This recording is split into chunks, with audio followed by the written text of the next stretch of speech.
ذی الحجہ میں کون سے دن روزہ رکھنا حرام ہے؟ ذی الحجہ کے مہینے میں ایام 20 کے روزے کب رکھیں گے؟ سنا ہے کہ 13 ذی الحجہ کا روزہ نہیں ہوتا۔ مریم خان: جی بالکل نہیں ہوتا۔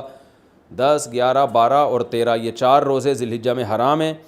تو ایام 20 کے روزے آپ 14، 15، 16 کو رکھ لیں، وہ انشاءاللہ ایام 20 کے روزوں کا آپ کو پورا ثواب ملے گا۔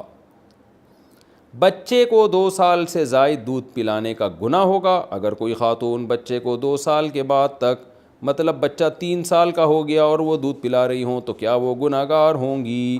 زوجہ ظفر اقبال دبئی سے: جی بالکل گناہ گار ہوں گی۔ فقہ حنفی میں بھی فتویٰ اسی پر ہے کہ 2 سال کے بعد دودھ پلانا جائز نہیں ہے۔ تو بچہ جب 2 سال کا، اسلامی لحاظ سے 2 سال کا ہو جائے تو اس سے پہلے دودھ بند کرانا لازم ہے۔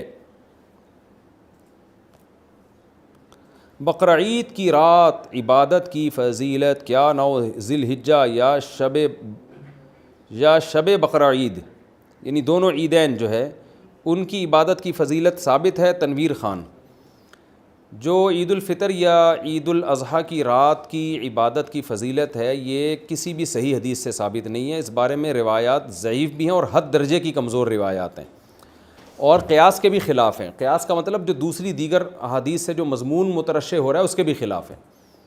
مثال کے طور پر جب رمضان ختم ہوتا ہے تو اپنے تمام لوازمات کے ساتھ ختم ہوتا ہے۔ رمضان کی دن کی جب روزہ ختم ہو گیا تو رات کی جو عبادت کی الگ سے فضیلت تھی وہ بھی ختم ہو گئی۔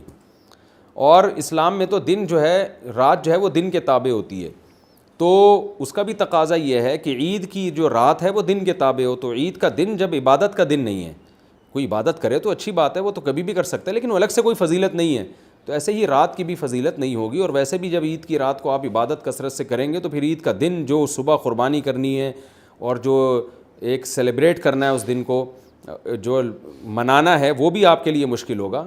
تو اس بارے میں احسن الفتاویٰ میں حضرت مفتی رشید احمد صاحب رحمہ اللہ تعالیٰ کا بڑا مدلل رسالہ موجود ہے، اس میں انہوں نے دلائل سے یہی ثابت کیا ہے کہ عیدین کی رات کی جو فضیلت ہے وہ ثابت نہیں ہے، لہذا اس کو سنت سمجھنا ٹھیک نہیں ہے، اس کی فضیلت بیان کرنا ٹھیک نہیں ہے، چاہے وہ بقرعید ہو چاہے وہ عید الفطر ہو۔ لیکن بہرحال مسئلہ اختلافی ہے، اگر کوئی عالم اس کی فضیلت کا قائل ہے تو ہم اس کو بدعتی نہیں کہیں گے، بلکہ یہ کہیں گے ان کا اس مسئلے میں اختلاف ہے۔